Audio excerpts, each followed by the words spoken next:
Teman-teman, halo semuanya. Terima kasih atas kesabarannya. Kami mengalami sedikit masalah teknis. Kami kembali di kantor perusahaan Aeronova. Kali ini bersama kami akhirnya hadir Direktur Teknis Perusahaan Aeronova, Fyodor Konstantinov. Halo, Fyodor. Halo.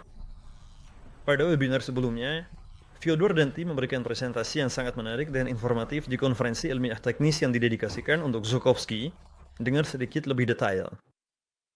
Bisakah kamu berbagi secara singkat dengan tujuan apa kalian hadir di sana, berpartisipasi, dan apa yang menarik di sana? Ya, itu adalah pembacaan ilmiah teknis yang didedikasikan untuk mengenang ilmuwan aviator Rusia yang sangat luar biasa.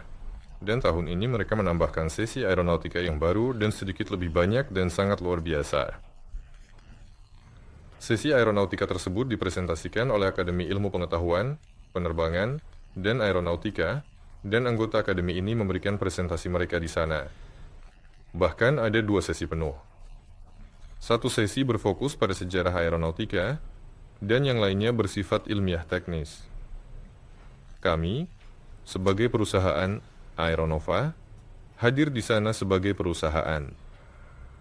Dan juga sebagai individu, Boris Anich, Dmitry Sergeyevich, Vadim Vasilyevich, mereka sebagai peserta dari akademi ini.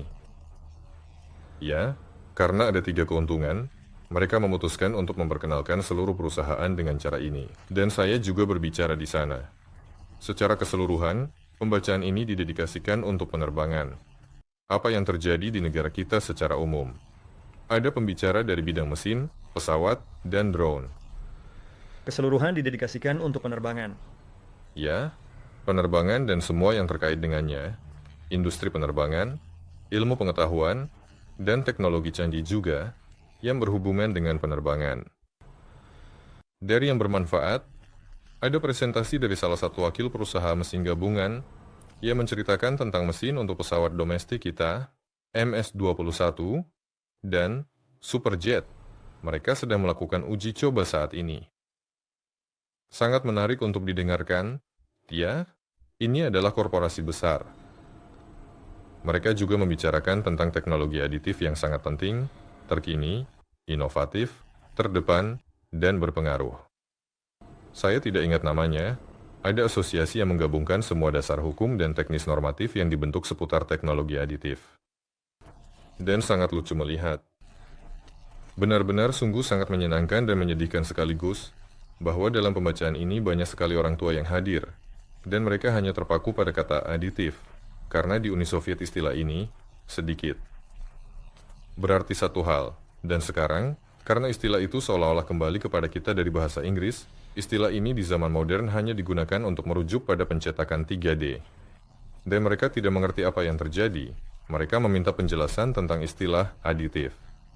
Di satu sisi menggemaskan, di sisi lain menyedihkan. Secara umum, Bagaimana Anda bisa sampai ke sana? Apakah ada informasi yang datang bahwa pertemuan seperti itu diadakan? tidak, itu sudah diketahui sejak lama. Akademi Ilmu Penerbangan dan Aeronautika adalah penyelenggara dalam hal ini. Perusahaan Aeronova menjadi sponsor dalam acara ini. Ya, ada beberapa sponsor, kami adalah salah satunya. Tentunya ada kontribusi yang sangat kecil, seperti yang saya pahami, untuk penyelenggaraan. Seluruh proses ini, tetapi kami diizinkan untuk memasang spanduk. Sudah lumayan. Kami menyatakan beberapa kesadaran di kalangan ini tentang Siberia. Ya, omong-omong, Anda semua mungkin memperhatikan hasilnya. Berita yang mulai dirilis segera setelah pembacaan ilmiah teknis ini. Di sana, Tas, ya, menulis sesuatu tentang Chukov yang muncul, mengatakan sesuatu tentang balon udara, bahkan Rybakov. Ya, saya melihat Rybakov, semua orang bicara balon udara. Dia sudah tentang berita ini adalah turunan dari turunan, dan awalnya keributan itu kami yang buat dengan laporan kami. Itu pada hari pertama, di paruh kedua dimulai sesi-sesi terpisah, ketika semua orang penerbangan pergi ke sesi mereka masing-masing, dan mereka membagi balon udara. Di bawah naungan Akademi Ilmu Penerbangan dan Balon Udara, mereka berkumpul di satu aula direktur. Di sana ada serangkaian laporan, semuanya sangat bersifat teknis. Di sana ada Yuri Viktorovich Cherbakov, seorang spesialis yang sangat dihormati dan terkenal dari Institut Penerbangan Moskow.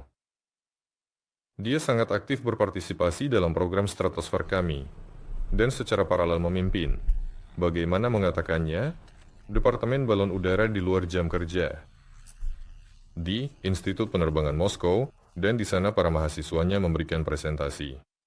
Mereka menyampaikan banyak laporan, terutama perhitungan fisika matematika teoretis yang terkait dengan kapal udara. Salah satu dari mereka menceritakan tentang pemuatan tanpa pendaratan, bagaimana mereka akan mengaturnya, tentang parkir tanpa pendaratan.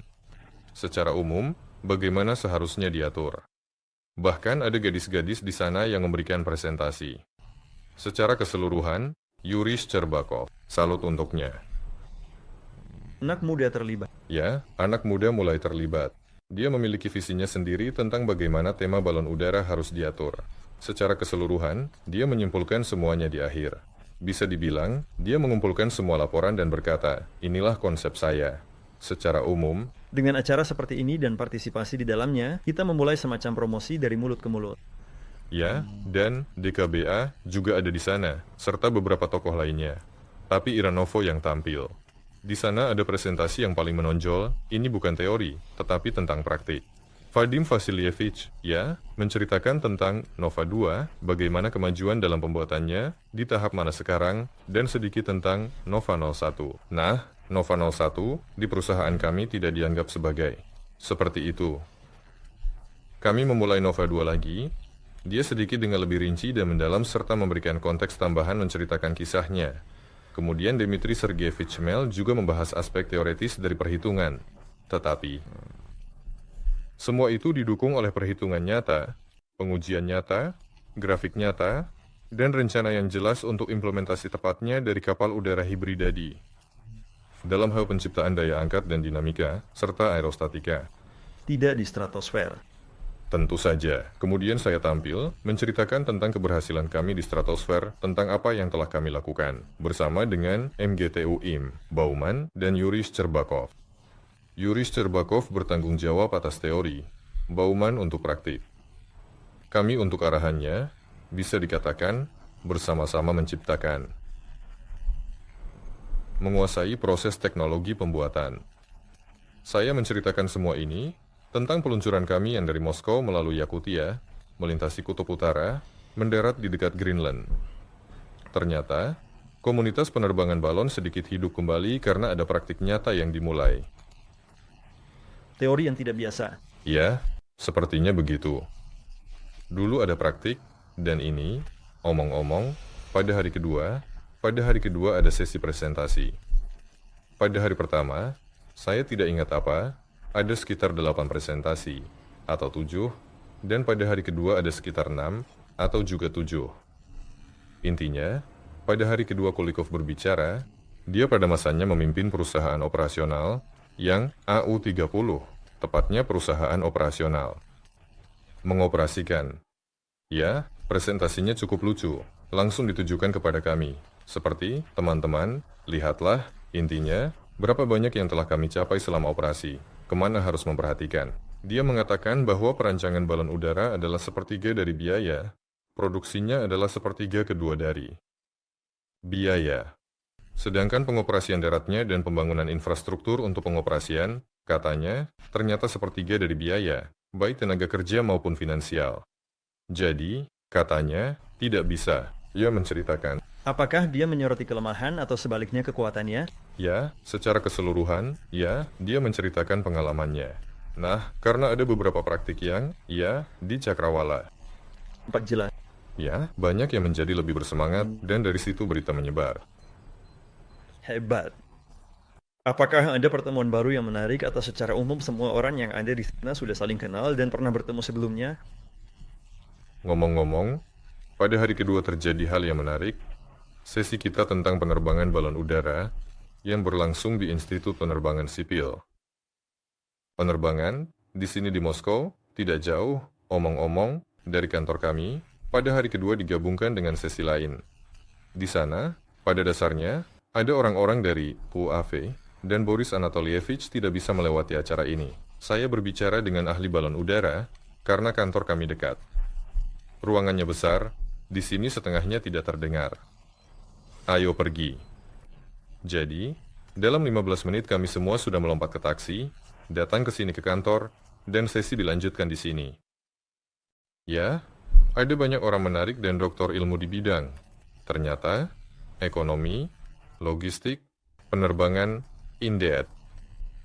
Khususnya sistem transportasi, tentang keterhubungan wilayah terpencil kita dan lainnya. Sangat menarik secara keseluruhan pada hari pertama, bagaimana kami tampil, dan pada hari kedua. Ketika kami sampai di kantor kami, semua menjadi bersemangat. Melihat dengan mata kepala sendiri, banyak yang bertemu dengan kenalan lama mereka di sini, seperti teman lama. Saya terkesan dengan salah satu pejabat dari penerbangan yang sudah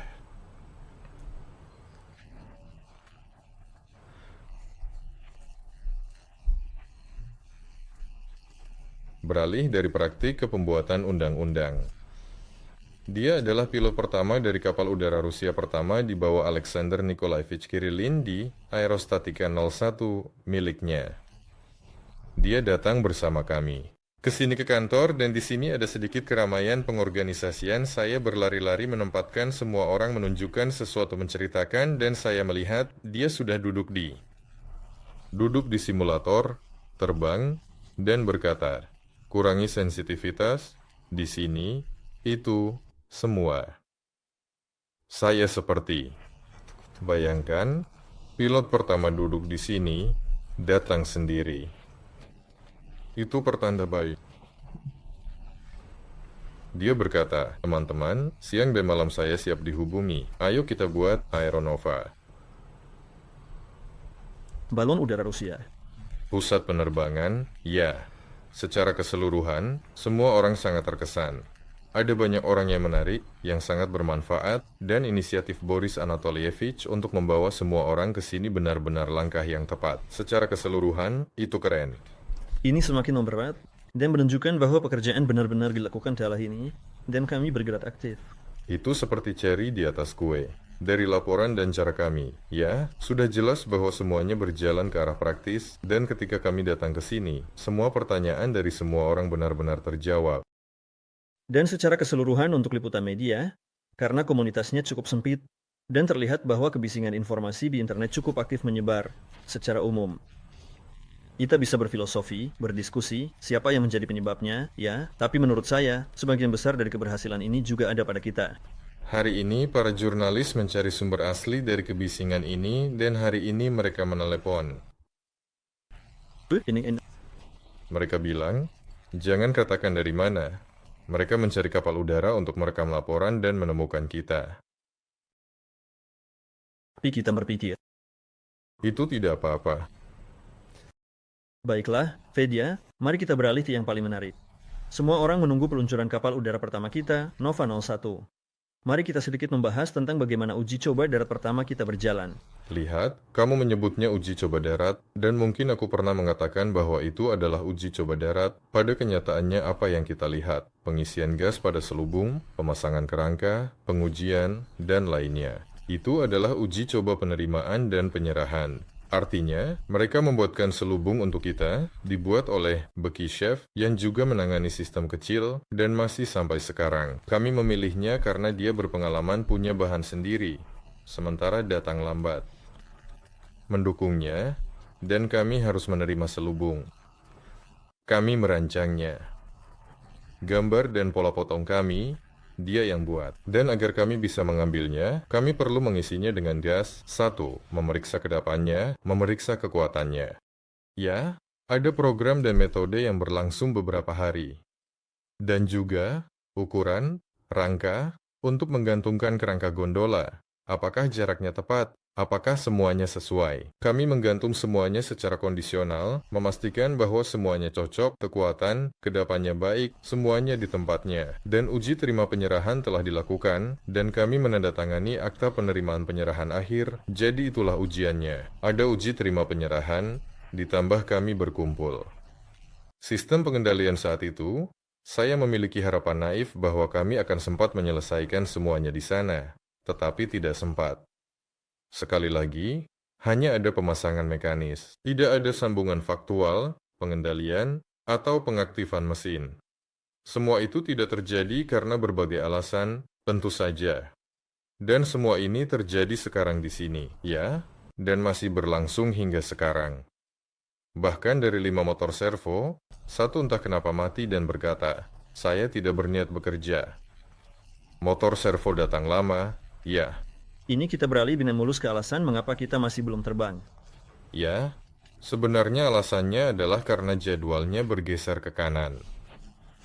Sebenarnya, prioritas nomor 1 adalah Nova 2, tentu saja, dan seluruh tim utama bekerja untuk memastikan bahwa kapal udara ini dirakit tepat waktu, dengan kualitas baik, dan dibuat tepat waktu. Sedangkan Nova 01 menjadi opsional hanya karena tim dari sistem kontrol berkata, "Ayo kita buat yang kecil, kita sistem kita. Kontrol akan kita buat lebih cepat. Kami teralihkan, kami membuatnya." Sekarang sistem kontrol sepertinya sedang dirakit dengan keterlambatan karena semua orang tetap sibuk dengan Nova 2 ke Nova 01, sedikit kurang perhatian dan beberapa pekerjaan mekanis. Kamu lihat sendiri, saya yang melakukannya.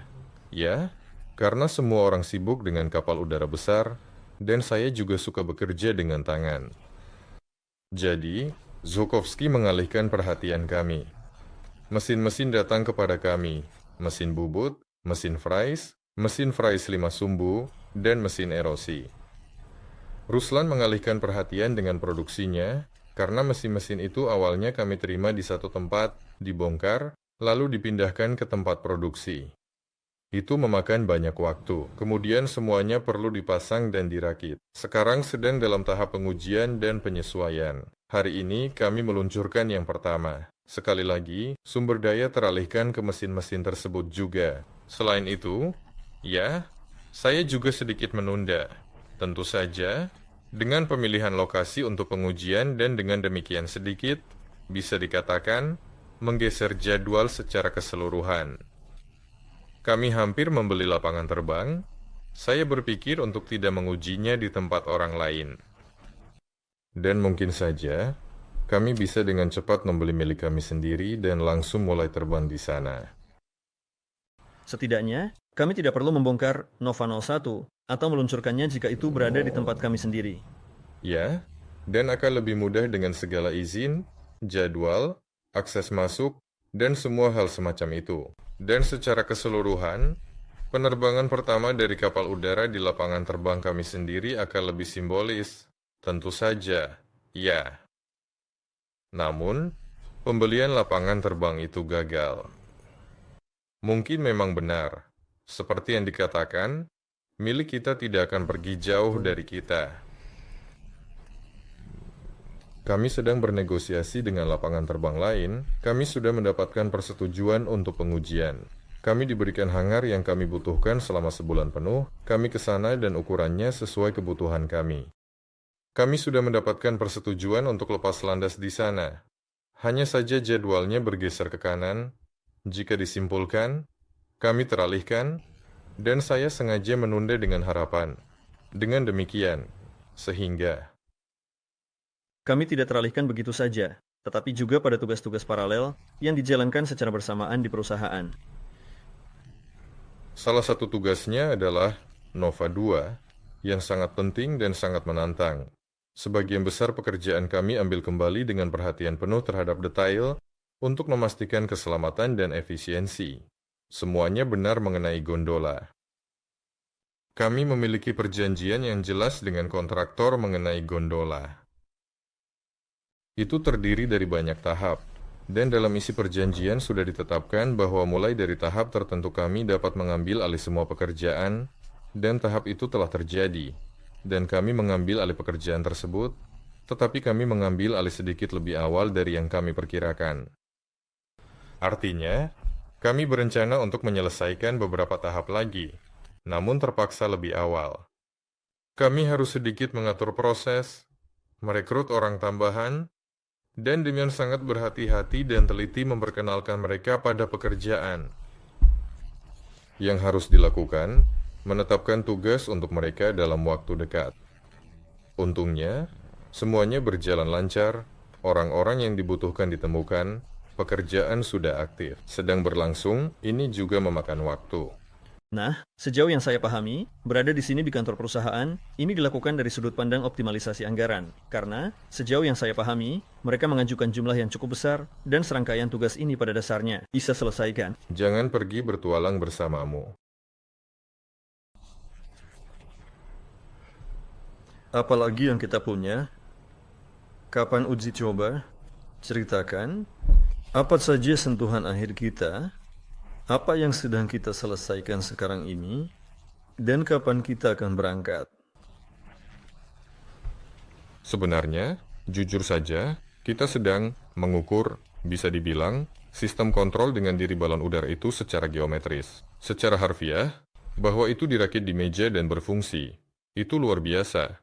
Tetapi seperti panjang kabel, pemasangan pada selubung, pengemasan kabel-kabel ini pada selubung itu sendiri.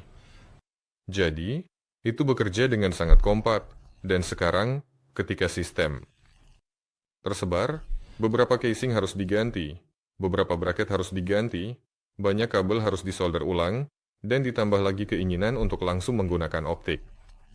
Jadi, di meja kami itu bekerja dengan sinyal listrik, sekarang dibuat dengan sinyal optik.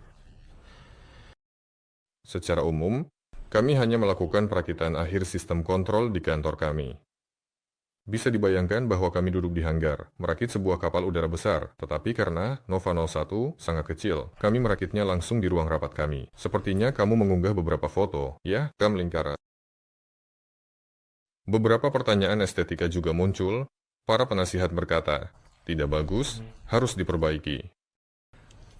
Ya, dan secara keseluruhan saya merasa bahwa tenggat waktu yang ditetapkan cukup ambisius, dan pada dasarnya dapat diperkirakan bahwa beberapa nuansa akan muncul, beberapa revisi perlu saya lakukan. Jadi, Saya sepertinya ingin menarik kesimpulan untuk diri saya sendiri, bahwa tidak ada lagi Gigi, karena saya, dalam skema ini, adalah penghubung, ya, tetapi. Saya seolah-olah memikul tanggung jawab secara langsung, secara mental. atau melakukannya dengan lebih fleksibel. Pada bulan Mei kita terbang, semuanya sudah siap. Dan kamu sedikit menyentuh tentang fakta bahwa kita diberi beberapa tempat lapangan terbang. Kita tidak akan terbang di Kirzach. Berita, semua orang melihat apa yang terjadi di Kirzach, yang kita tunda, tidak pergi. Kita terhindar, bisa dibilang. Jika ada yang belum melihat, cari di Google apa yang terjadi di Kirzach. Sangat menyedihkan.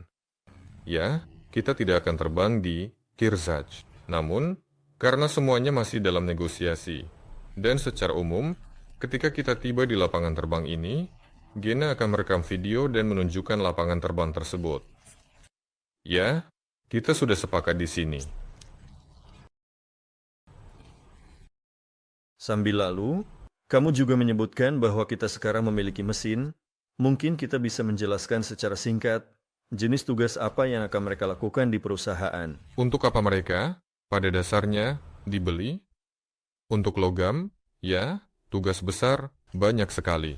Di gondola yang sama, ada banyak pengikat mekanis, kunci, braket, sudut, elemen kerangka dalam jumlah yang tidak terlalu besar, dan elemen lainnya yang mungkin diperlukan. Banyak sekali jenis dari semua ini. Membuat dan mengalihkan produksi yang biasanya memproduksi secara massal untuk membuat 1-2 buah saja, tidak terlalu diinginkan. Secara umum, pekerjaan logam yang kami rencanakan cukup banyak. Kami juga memasang mesin fries portal besar untuk pembuatan cetakan. Saat ini, tahap pemodelan sedang berlangsung. Sekarang Ruslan sedang mengatur mesin-mesin secara paralel. Lebih tepatnya, proses komisioning sudah berjalan, mereka sudah dipasang. Secara paralel, model Nova 2 sedang diproduksi. Model ini hanya bersifat ergonomis, di mana kita bisa masuk, duduk, memanggil pilot, mereka akan menyetujui bahwa masuk ke dalamnya memungkinkan. Pintu berada di sisi yang benar, panel instrumen terlihat, tidak ada yang menghalangi. Saat naik akan nyaman. Secara umum, model ini disebut di komisi. Di sana tidak hanya akan ada pilot. Secara umum, kami akan menjelaskan rencana kami kepada komisi. Komisi harus mengatakan, ya, sesuai dengan semua norma, ini lolos, pilot merasa nyaman, mereka menyukainya, bangun gondola. Bahkan model ini, secara kondisional, karena ini adalah portal besar, sudah membantu bekerja. Karena bagaimanapun juga modelnya besar baik secara keseluruhan, dan matriks nantinya akan dibuat pada peralatan ini. Pada portal, matriks dipahat dengan sangat teliti dan hati-hati. Produk ditempelkan pada matriks dengan sangat hati-hati, panel dilapisi, baik yang eksternal maupun internal, termasuk interior, dengan sangat hati-hati. Kerangka kekuatan yang dipilih untuk dibuat dari pipa aluminium, karena lebih mudah dan lebih cepat untuk dihitung. Agar produk diizinkan terbang, kita harus memberikan skema konstruksi dan kekuatannya yang sesuai dengan norma, ditambah dengan perhitungan yang jelas dan rinci. Dengan demikian, kita memastikan semua persyaratan terpenuhi. Artinya, semuanya sesuai dengan norma agar dapat menahan beban berlebih tertentu, baik yang langsung, miring, dan berbagai macam lainnya. Dan kamu harus membuktikan dengan perhitungan bahwa inilah skema konstruksi dan kekuatan yang dimaksud. Dan pipa aluminium mudah untuk dihitung, sedangkan yang sepenuhnya komposit jauh lebih sulit, hanya membutuhkan waktu. Karena kita tidak menetapkan tugas untuk menciptakan satu kapal udara yang sempurna, kita hanya harus berevolusi dengan cepat, menuju yang lebih besar dengan lebih baik. Jelas, kita mengambil jalan yang paling sederhana dan mengikuti mereka. Jadi jalannya seperti itu. Bagus. Mesin-mesin akan memiliki banyak tugas.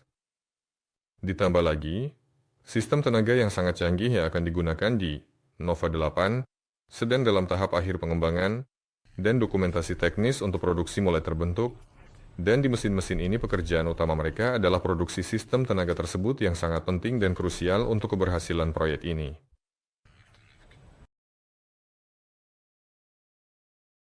Sebagai kesimpulan untuk Nova 01, kami sekarang menyelesaikan dengan demikian pekerjaan perakitan teknis dengan sistem kontrol yang canggih dan pada bulan Mei. Tanpa tanggal pasti, kami sudah merencanakan untuk terbang secara aktif. Kami memiliki tanggal yang pasti, tetapi untuk Anda tentunya tanpa tanggal pasti. Jika demikian, pada liburan Mei pertama orang-orang kami bersantai, dan pada liburan Mei kedua kami tentunya bekerja. Mungkin tidak semua orang bersantai, yang pertama tidak semua orang bersantai. Mengerti. Saya sarankan kita beralih dengan lancar ke pertanyaan jika kita memilikinya.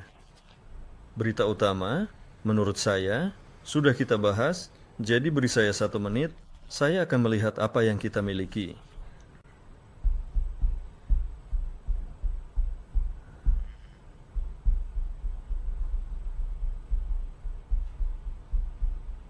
Dan ketika bandara batal, itu benar-benar menyedihkan.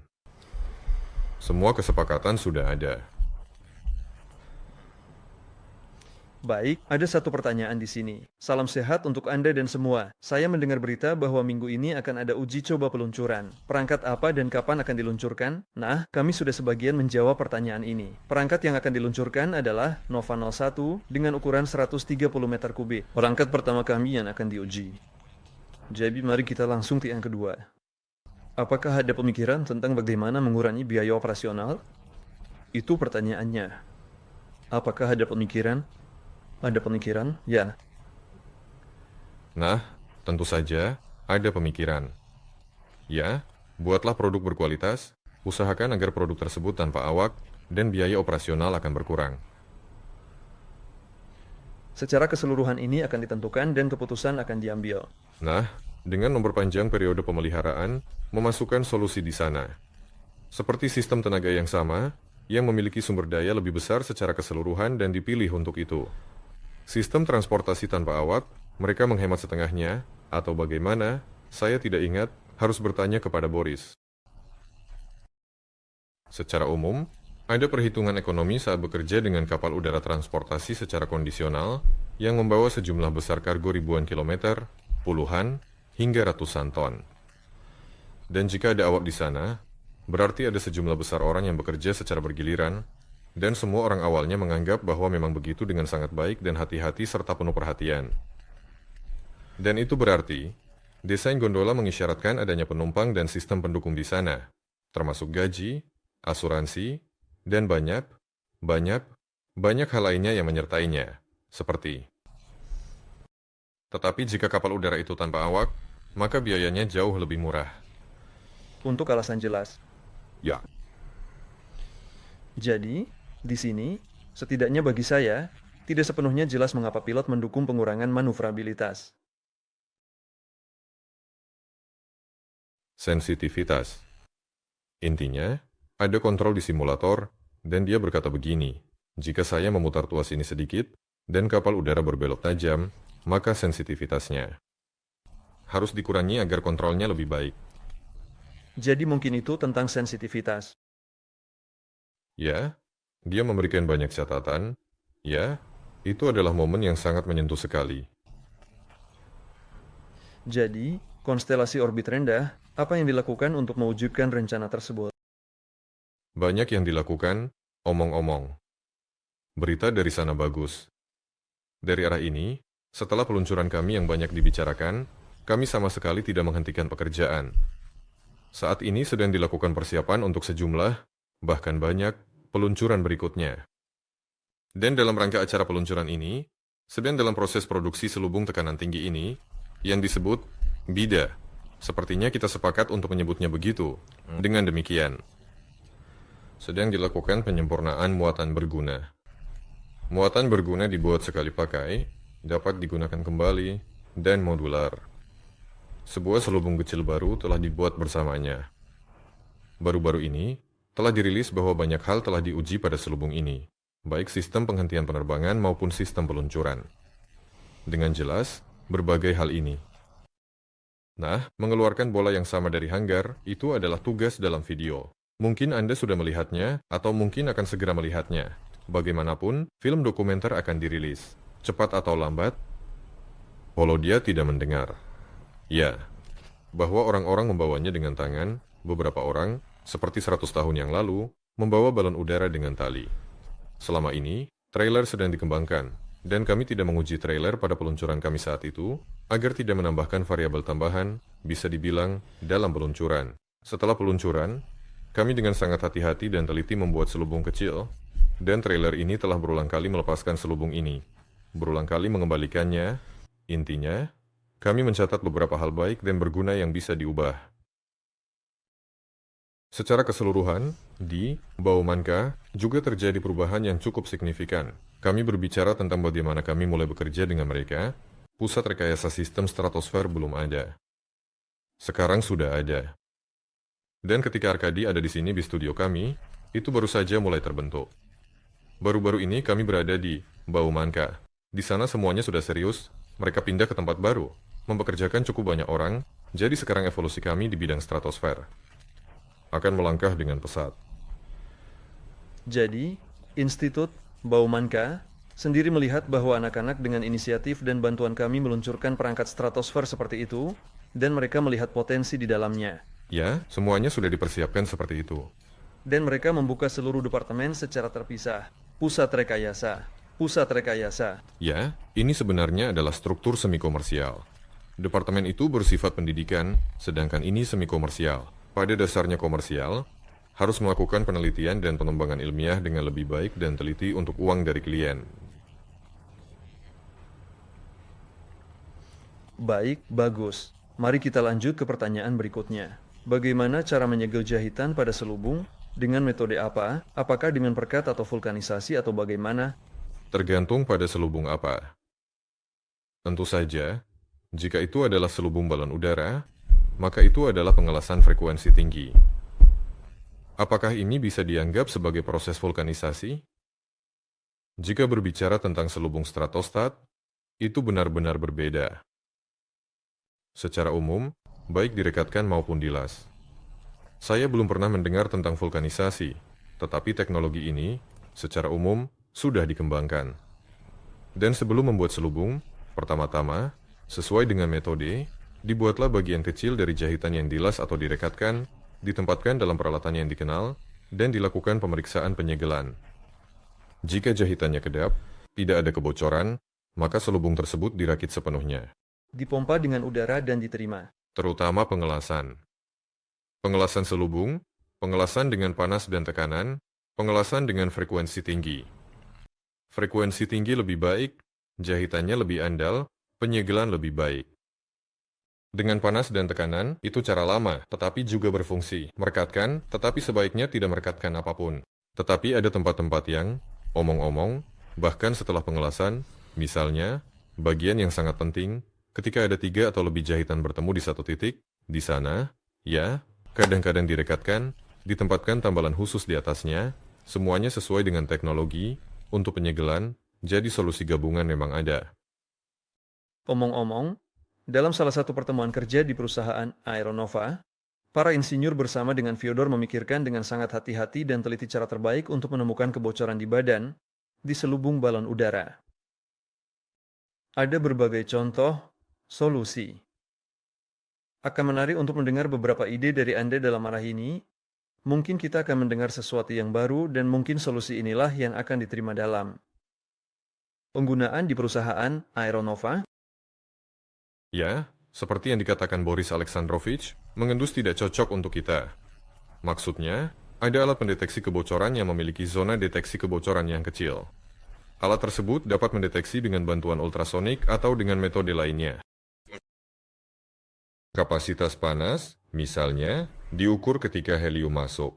Ia memiliki karakteristik yang sama sekali berbeda, tetapi zona yang kecil. Misalnya, zona tersebut dapat diperbesar dengan menggunakan ultrasonik yang sama. Ada layar khusus di sana, tetapi tetap saja harus diukur hingga ukuran yang diinginkan dari balon udara. Ya, speaker ultrasonik, hasilnya adalah aliran yang bersiul, tetapi kita ini tidak bisa mendengarnya. Alat-alat dapat mendengarnya, dan secara teori dapat mendeteksi. Saat ini, dengan ultrasonik, ini adalah salah satu metode yang paling mungkin. Ya, metode nyata yang paling mungkin. Namun, misalnya, balon udara yang akan mengangkat 40 ton. Stadion angkat beban di Moskow, Dinamo. Jika dilihat dari depan, stadion ini lebar. Namun, jika dilihat dari samping, badan balon udara, sarkotonika. Begini, kamu berdiri di stadion ini, melihat dan berpikir bagaimana cara mengamatinya. Ada banyak ide yang berbeda, dan menurunkan jaring dengan sensor di atasnya, yang akan menutupinya seperti ini. Tapi seberapa besar jaring itu seharusnya?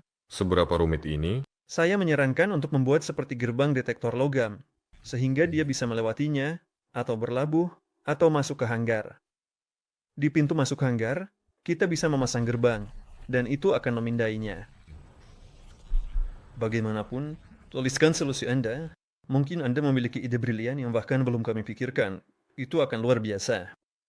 Kami akan memberikan hadiah keren untuk Anda. Pertanyaan berikutnya. Selamat malam, yang terhormat. Bagaimana dinamika investor baru kita saat beralih ke tahap pendanaan pertama? Dan terima kasih telah hadir. Saya tak tahu kita punya info Fedor. Pavel mengatakan kita pecahkan semua rekor. Memecahkan semua rekor, luar biasa. Proyek ini jelas sangat menarik bagi orang-orang. Setidaknya dengan orang-orang yang saya ajak bicara, saya melihat minat yang luar biasa di bidang ini. Jadi saya tidak meragukannya, sedikit. Pertanyaan, apakah mungkin perusahaan Aeroflot tiba-tiba mulai pengembangan mereka dan karena sumber daya mereka, melampaui dan menekan proyek baru yang sedang berkembang Aeronova? Aeroflot memiliki, ingin saya katakan, cukup banyak masalah, cukup banyak tugas, tetapi Aeroflot sepertinya tidak terlibat. Ini adalah perusahaan transportasi, bukan pengembang. Insinyur terbaik ada di pihak kami setuju. Kompetisi yang sehat tidak akan pernah mengganggu. Dirgantara generasi baru berikutnya diharapkan menjadi semacam replika dari Airlander yang gagal? Ini pertanyaan, pada penekanan makna mana yang seharusnya? Sepertinya sudah diharapkan, ceritakan tentang ini, atau ada Airlander yang cukup berhasil, mungkin kita akan memiliki sesuatu yang serupa. Saya pikir di sini kita berbicara tentang Foto dan video yang dibuat oleh model Dmitry Sergeyevich di mana? Varian hibrida dengan bentuk yang sangat standar. Ini adalah hibrida. Ini adalah varian hibrida yang sama yang Dmitry Sergeyevich aktif promosikan, uji coba, dan lobi. Pembuatannya. Tidak ada rahasia bahwa ada bentuk yang berbeda dari yang klasik, yang meningkatkan kualitas aerodinamisnya, mengurangi hambatan depan, memungkinkan untuk mengangkat lebih banyak beban dengan volume yang lebih kecil menggunakan gaya aerodinamis tambahan. Semua ini sudah diketahui. Apakah bentuk Airlander sempurna? Jauh dari sempurna. Mengapa mereka memilihnya? Tetapi pasti mereka memiliki beberapa penjelasan, kemungkinan besar terkait dengan proses pembuatan selubung itu sendiri. Karena selubungnya lembut, dan setiap volume yang Anda coba tiup, bentuknya, baik itu persegi atau segitiga, akan cenderung menjadi bulat atau silindris, jika itu adalah sesuatu yang memanjang. Dan mudah untuk melakukannya begitu.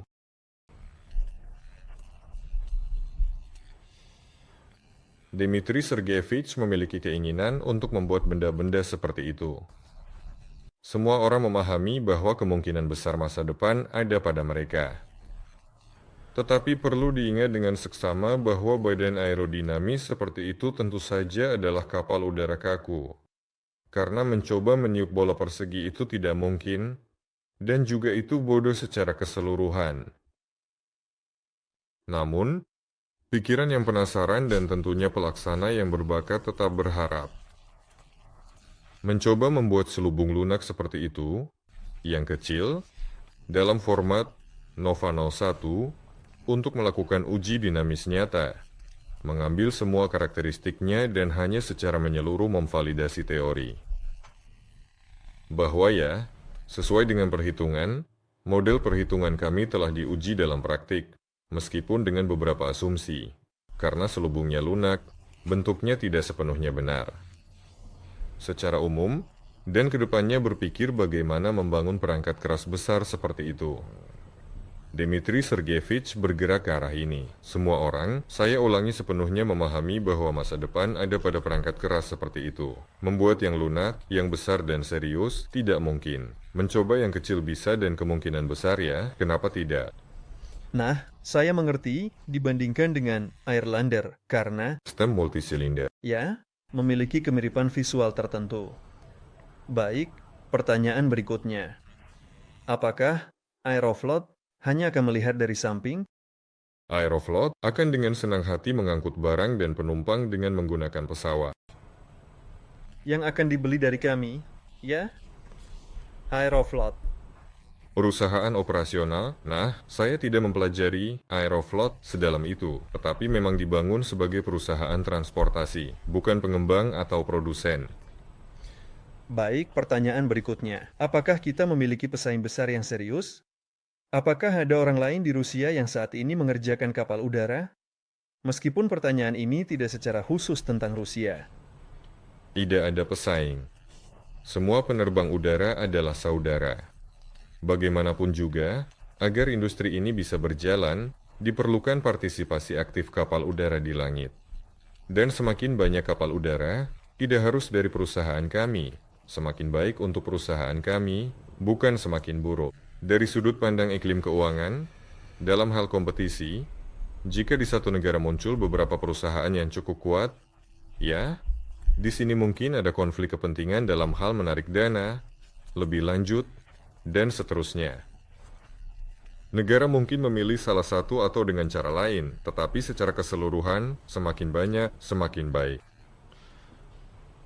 Orang Cina sangat serius. Mereka mungkin yang paling serius sejauh ini dari semuanya. Orang Amerika sekarang memulai kembali, tetapi ke arah stratosfer juga serius. Orang Cina, omong-omong, juga telah membuat kemajuan yang sangat baik dari stratosfer, salah satu institut terkenal mereka, tetapi di sana programnya sepenuhnya tertutup. Cina Amerika dan Rusia harus. Di Rusia, kami yang pertama, dan mungkin satu-satunya belakangan ini, yang secara aktif berkembang setidaknya ke arah ini. Yang telah bergerak dari titik mati dan terus maju. Baiklah, kita lanjutkan. Di mana mesin-mesin dipasang? Apakah sudah ada lokasi produksi? Sudah ada, ya, dan perawatan mesin sudah ada di sana. Kami hanya memperluas koleksi. Di mana saya tidak bisa mengatakan, maaf, Liu Bertzi. Cari di sana. Jadi, sebelumnya uji coba direncanakan di Kearsarge, dan sekarang gimana? Nova 01 akan diluncurkan? Dikit kami sentuh. Kami datang menceritakan dari sana. Jadi, ada satu pertanyaan dari seseorang yang tampaknya tidak terlalu aktif mengikuti kegiatan perusahaan yang ingin tahu lebih banyak tentang situasi ini. Bertanya, di mana Kirillin? Siapa yang menjadi visioner yang menentukan bentuk teknis perangkat masa depan? Bukan stratosfer.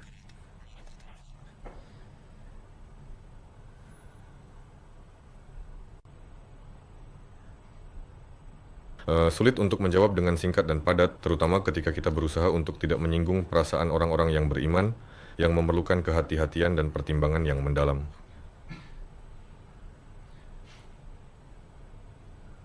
Nah, Kirillin meninggal. Kiril meninggal secara tragis pada waktu yang lalu sudah cukup lama karena penyakitnya yang berkepanjangan dan sangat menyiksa yang telah ia lawan dengan penuh keberanian, ketabahan, dan dengan penuh kesabaran dan keteguhan selama bertahun-tahun dalam menghadapi cobaan ini. Tetapi fase aktif dari penyakit tersebut yang sangat berat dan menyakitkan baru saja dimulai belum lama ini. Mengenai para visioner, saya ingin mengatakan bahwa hukum fisika lebih tepatnya dan secara khusus, awalnya ingin mengatakan hukum Tuhan sebenarnya adalah hukum fisika dan tuntutan pasar secara umum. Nah, institusi yang menangani masalah logistik dan ekonomi penerbangan udara, mereka dengan tenang menentukan jarak, bentuk kargo, berat, dan hal-hal seperti itu. Selanjutnya, hukum fisika dan aerodinamika sudah dikenal, begitu juga dengan hukum Archimedes. Anda membuat balon udara yang sederhana, mampu mengangkat dan memindahkan dengan sangat mudah dan sangat efisien. Kami mewujudkan dalam realitas kami apa yang sudah bekerja dan ada 100 tahun yang lalu, hanya pada tingkat teknologi modern yang baru. Dengan bantuan bahan baru, komputer, dan sebagainya. Di sini sebenarnya tidak banyak yang perlu divisikan. Nah, ada tim insinyur yang bekerja dengan mereka. Ya, jika mobil stabil berjalan dengan 4 roda, pada visi 3 roda atau 5 bisa saja, tapi untuk apa? Baik, silakan. Pertanyaan berikutnya. Akan terdengar indah juga, saya mengerti ini tentang nama perusahaan. Aeronova Float juga akan terdengar indah. Apakah mungkin? Saya pikir nama perusahaan Anda sudah ditetapkan. Nama perusahaan ditetapkan, namun ini seperti induk dan anak perusahaannya mungkin memiliki banyak tambahan. Oleh karena itu, tidak menutup kemungkinan bahwa salah satu perusahaan transportasi akan bernama Aeronova Float. Mungkin, atau Karga, jadi mungkin saja. Pertanyaan berikutnya, berapa daya angkut yang diperkirakan untuk kapal udara Nova Nosu 1? Nah, secara teoritis saat ini ada satu angka.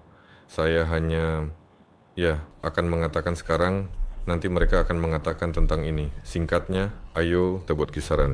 Saya bisa ceritakan bahwa Vadim Zubkevich, seorang ahli yang sangat berpengalaman dan teliti, sangat berhati-hati dalam memberikan angka dan data yang akurat. Dan ketika daya dorong mesin tertentu dihitung dengan cermat, dengan baling-baling tertentu yang telah diuji secara menyeluruh, hasilnya berada dalam rentang tertentu yang telah ditentukan. Ketika kami sekarang memasang mesin-mesin ini pada stand, menguji daya dorongnya, ya hasilnya jauh lebih besar. Dan sangat mungkin daya angkutnya akan lebih besar, tetapi itu masih tergantung pada ringkasan berat. Secara umum, dalam teori dari 20 hingga 50.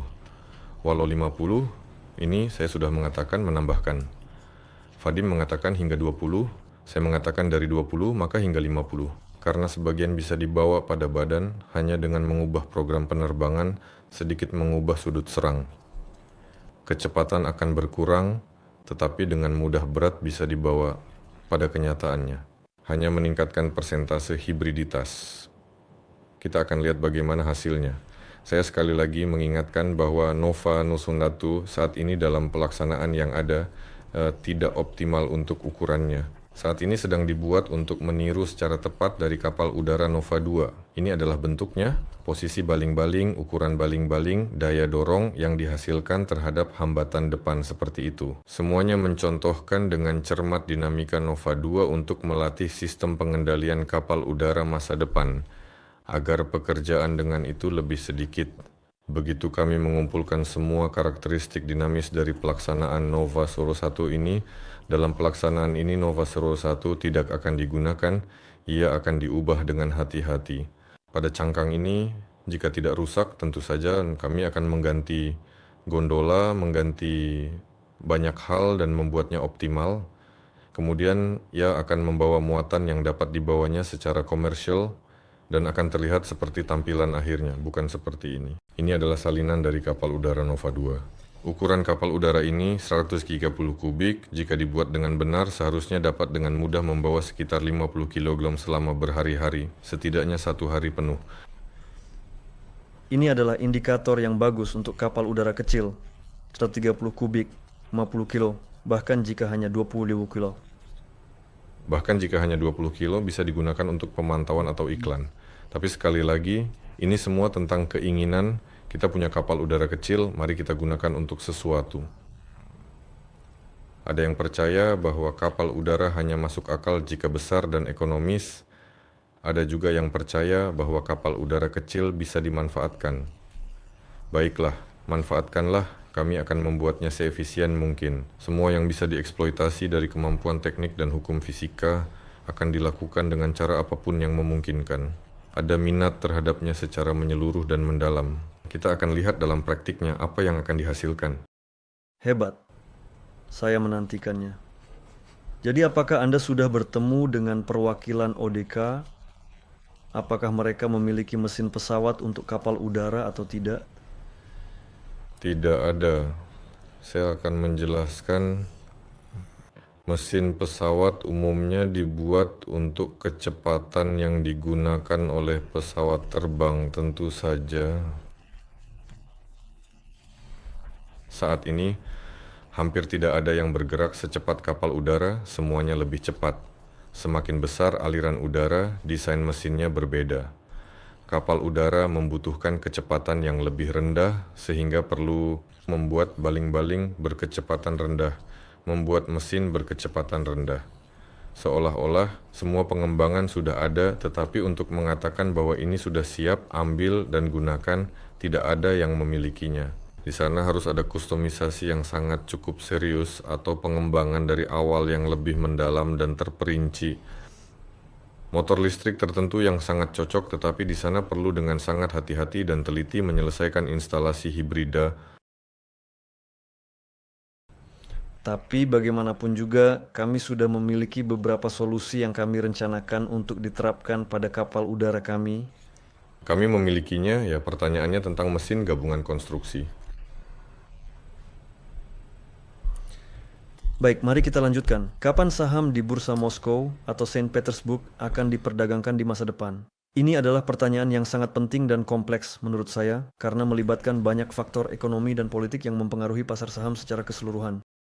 Itu tanyakan kepada Pavel Filipov dan saya mendukung bahwa semakin cepat semakin baik karena selama perusahaan masih berkembang, dinamika lebih tepatnya bukan begitu. Selama perusahaan belum tumbuh terlalu besar, maka dari titik ini akan ada pertumbuhan besar dan kemudian kemungkinan besar laju pertumbuhan. Menurut saya, bagaimanapun juga, setidaknya harus mengumpulkan jumlah yang diperlukan sejak awal agar, baiklah, saya rasa ini sudah menjadi topik lain dari webinar. Undang Pavel Filipov ke webinar ini. Jadi saya melihat foto-foto di Vika tentang balon stratosfer. Pencapaian apa yang ada di bidang ini? Ini mungkin tentang postingan terakhir yang kami unggah. Di sana ada balon 500. Nah, ini adalah balon teknis ya. Pada dasarnya untuk uji coba cepat dan ringan, peluncuran akan segera dilakukan. Mungkin kita akan mengundang Arkadi karena seperti yang kita ketahui, laju evolusi telah berubah dengan sangat cepat. Ada banyak hal yang bisa diceritakan dan menarik. Banyak keberhasilan, semuanya terkait dengan solusi teknik dalam memperumit dan memperumit lagi dari balon stratosfer. Penyempurnaan model matematika juga terjadi. Beberapa konsep tentang pengendalian dan pemahaman juga telah diperbaiki secara menyeluruh. Peluncuran berikutnya akan difokuskan untuk mengidentifikasi konsep ini dengan lebih baik tentang menjaga ketinggian dan lebih rinci. Untuk memastikan semua aspek dari konsep ini tentang stratosfer dapat dipahami dengan jelas, mari kita bahas secara terpisah nanti. Nah, di sini sudah banyak pertanyaan. Pusaran kutub telah pecah. Kapan Anda akan meluncurkan balon stratosfer? Ya, mereka bisa diluncurkan dengan mudah setiap hari atau bahkan mungkin secepat besok pagi. Pusaran kutub tidak wajib. Sebaliknya, sekarang cuaca di stratosfer lebih menguntungkan untuk menguji balon stratosfer kami yang sangat penting untuk keberhasilan eksperimen kami, karena sekarang angin stratosfer bergerak dari barat ke timur dengan kecepatan yang sangat rendah dan dapat diprediksi. Ketika ada pusaran, kami bisa meluncurkannya, dan ia bergerak di atas wilayah negara lain, dan ia melakukannya seperti kita alami dalam 3,5 hari hampir kembali, dan di sini kita bisa meluncurkannya. Ia akan terbang lama-lama di atas wilayah kita, dan kita bisa menguji semuanya, juga melepaskannya, mengambil kembali muatan yang berguna, tanpa khawatir bahwa ia akan terbang ke arah lain atau kita tidak bisa mengambil muatan yang berguna di sana. Jadi itu adalah keuntungan bagi kita. Sekarang pusaran, ia seolah-olah kembali bersifat kutub. Tetapi sekarang bukan utara, melainkan selatan. Sekarang ia berputar dari selatan. Ada ide untuk mencoba musim panas ini ke pusaran ekuatorial, meluncurkan stratosfer dari sisi Afrika ekuatorial juga akan bagus. Kita lihat. Akan menarik untuk mendapatkan data seperti itu di atas garis lintang ekuatorial di sana benar-benar berbeda. Data dari pengalaman ingin sekali ya mendapatkan yang seperti itu. Ngomong-ngomong ya tentang data radiasi inframerah sangat menarik. Musim dingin, musim panas, air, daratan, berbagai ketinggian, berawan, tidak berawan. Nah, di sini hanya pengalaman. Lebih banyak meluncurkan dan memperbaiki model. Ini benar-benar ekuatorial. Seperti perjalanan keliling dunia lengkap. Ini bukan seperti pusaran yang bergeser dari kutub. Namun di sini jika sudah berjalan semua ini akan menjadi rekor yang sangat serius menurut saya. Nah, bagi kami, ya, kita akan melakukannya. Jadi bisa dikatakan bahwa balon stratosfer sebagai platform telah berhasil untuk berbagai muatan berguna, untuk berbagai pelanggan, semuanya sudah dikerjakan. bisa dipastikan bahwa kami telah menguasai sepenuhnya teknologi pembuatan selubung penahan dengan sangat baik sejauh ini untuk 2000 meter kubik. Begitu. Sekarang yang kecil berukuran 500 meter kubik, tetapi proses teknis telah dikembangkan sedemikian rupa sehingga dari film tipis yang sama, ketika ada uji coba pabrik dari selubung pertama yang tidak kami tunjukkan di siaran, yaitu selubung kami dengan tekanan hampir nol, bahkan di sana pun jahitannya terlepas karena beberapa fluktuasi angin, atau karena alasan lain. Secara keseluruhan itu menyedihkan. Sekarang dari film yang sama, dengan peralatan yang sama, hanya dengan menyesuaikan mode, proses teknis, tanggung jawab, persiapan dan sebagainya telah dikembangkan hingga dibuat selubung kecil yang dapat menahan 2 kilopascal. Artinya di sana tekanannya 0, sedangkan di sini selubungnya sendiri dapat menahan 2 kilopascal. Itu sangat banyak saja. Kami telah menguasai dengan teliti proses teknis pembuatan selubung ini. Kami telah menguasai proses teknis pembuatan selubung bertekanan tinggi, ballast, dan banyak sekali elemen kecil lainnya yang semuanya terdiri dari persiapan peluncuran, dan itu sendiri, peluncuran. Kami telah cukup maju ke arah yang memungkinkan kami untuk dengan sangat percaya diri mendekati pelanggan, dan dia melihat kami dan berkata, anak-anak ini pasti akan melakukannya dengan sangat baik sekali. Begitu. Pertanyaan berikutnya. Sebelumnya, bandara mana yang akan Anda beli? Apakah Anda berbicara tentang yang kecil? Bisa Anda jelaskan lebih lanjut yang mana yang Anda maksud? Di sini mungkin tentang persyaratan minimum yang bagi kami. Sipil penerbangan, ya. Kami mencari jika ada. agar dokumennya dalam keadaan baik. Sebenarnya yang paling penting adalah ukurannya agar sehalus mungkin dan tanpa sungai, bukit, dan hal lainnya, karena pada dasarnya bandara dibuat baik untuk pesawat atau helikopter. Ini adalah jalur sempit yang rata, jelas dengan akses dari satu sisi. Kita harus memiliki akses ke lapangan terbang. Lapangan terbang harus besar untuk balon udara jika kita berencana untuk membuat dan menguji balon udara besar di sana.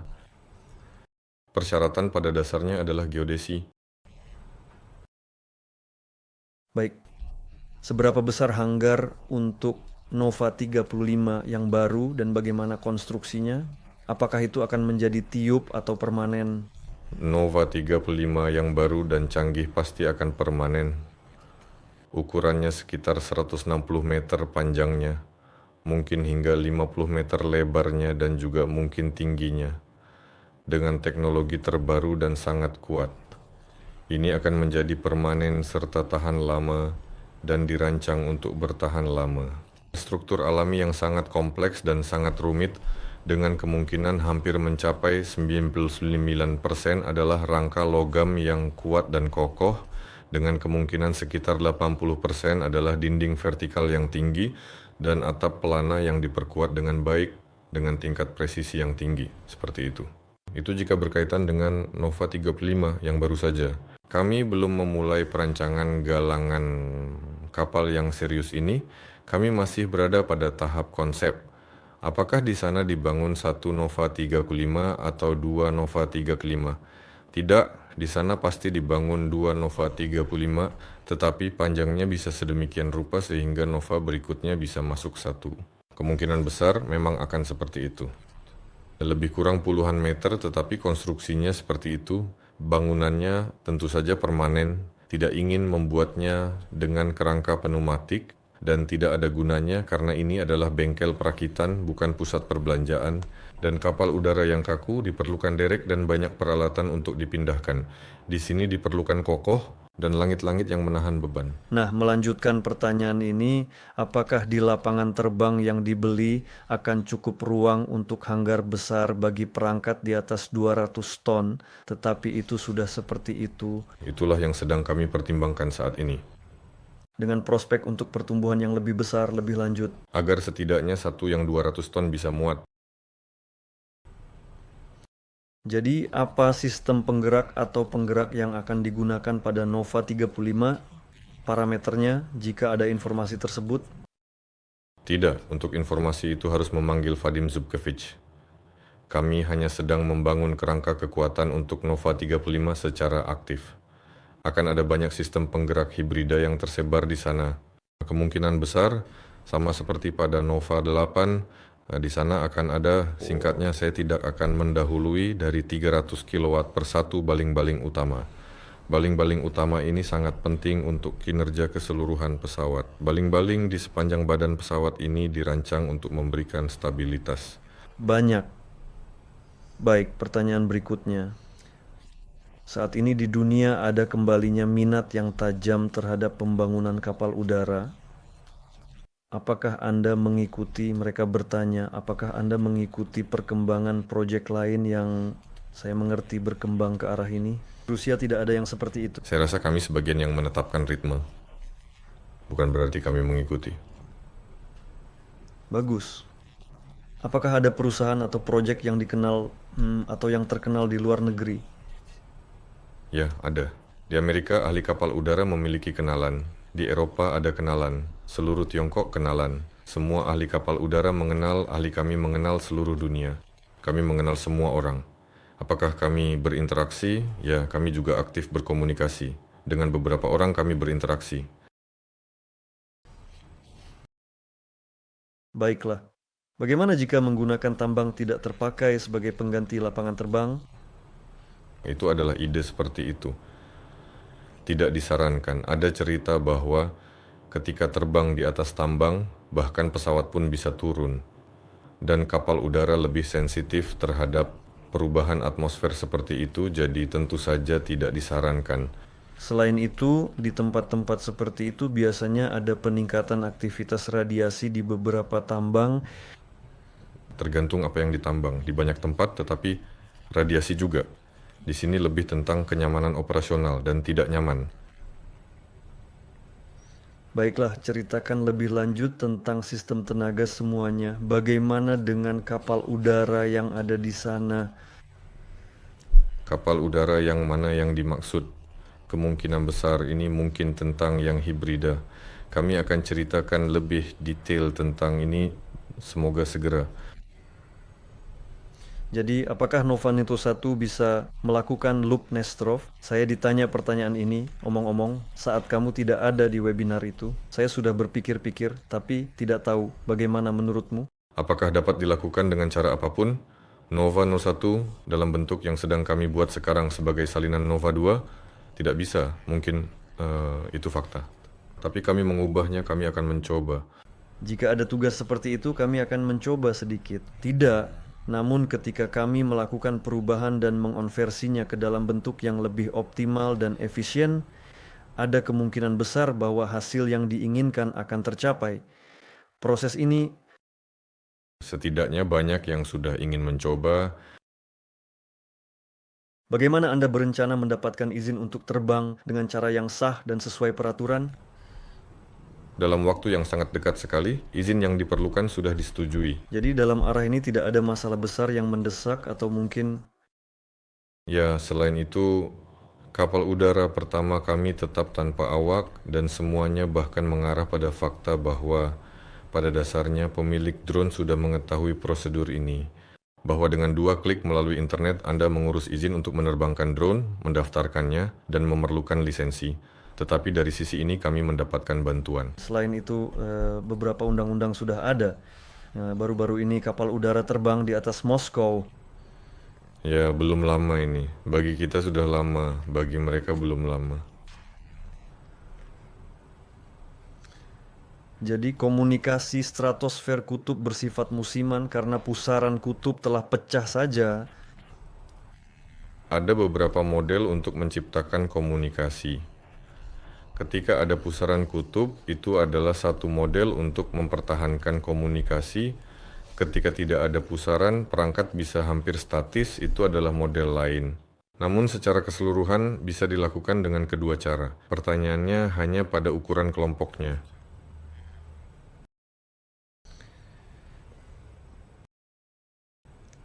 Menarik sekali. Jika nilai tukar rubel menguat hingga mencapai 40 rubel per dolar, saya benar-benar mengerti.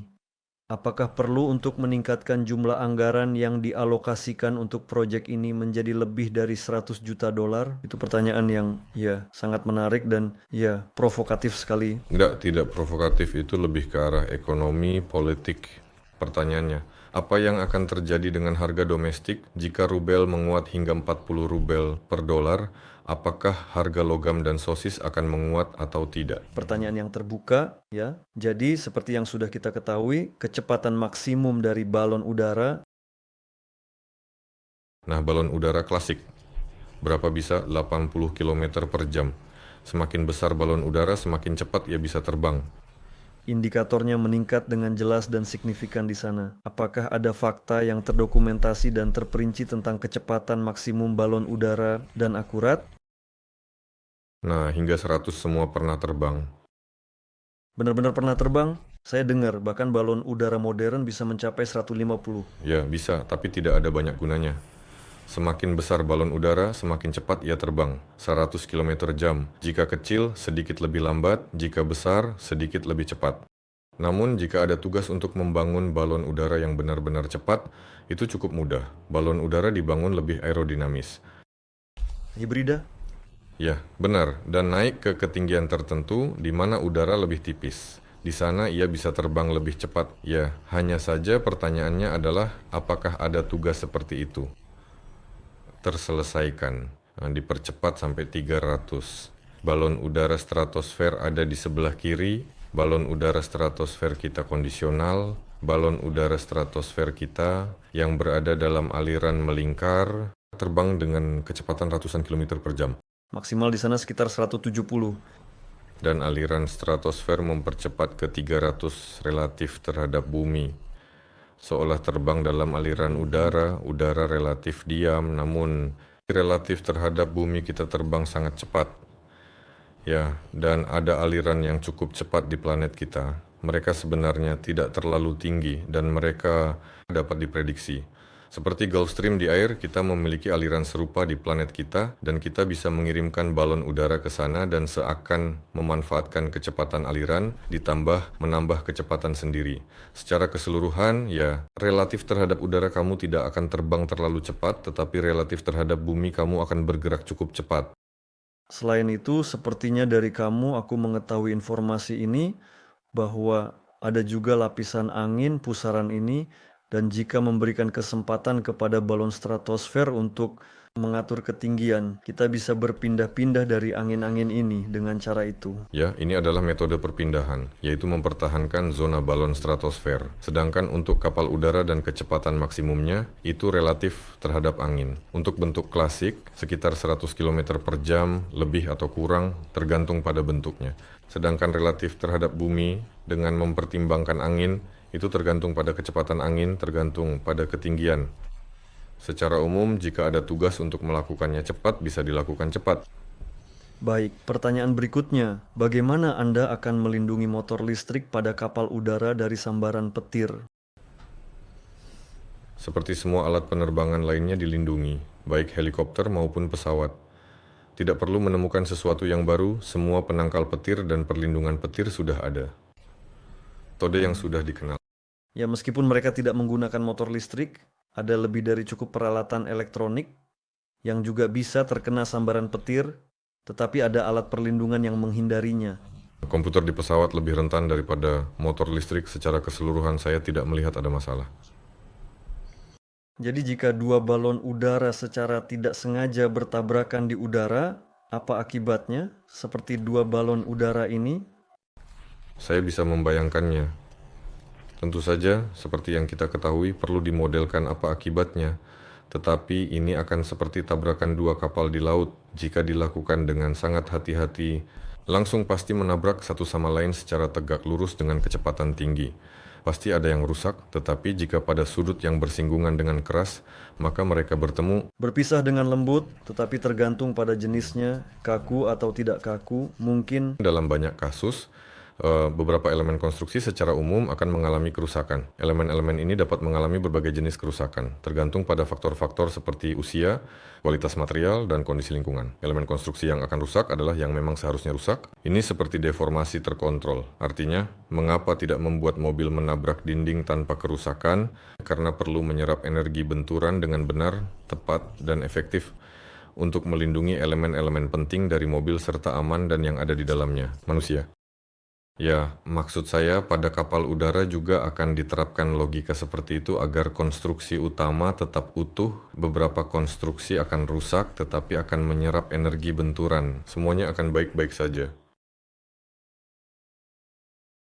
Apakah Anda tidak mempertimbangkan penggunaan mesin pembakaran internal mobil pada kapal udara? Skyship Roger Monk terbang dengan mesin dari Porsche. Ya, kami mempertimbangkan dengan seksama dan mendalam. Ini adalah cerita yang cukup realistis.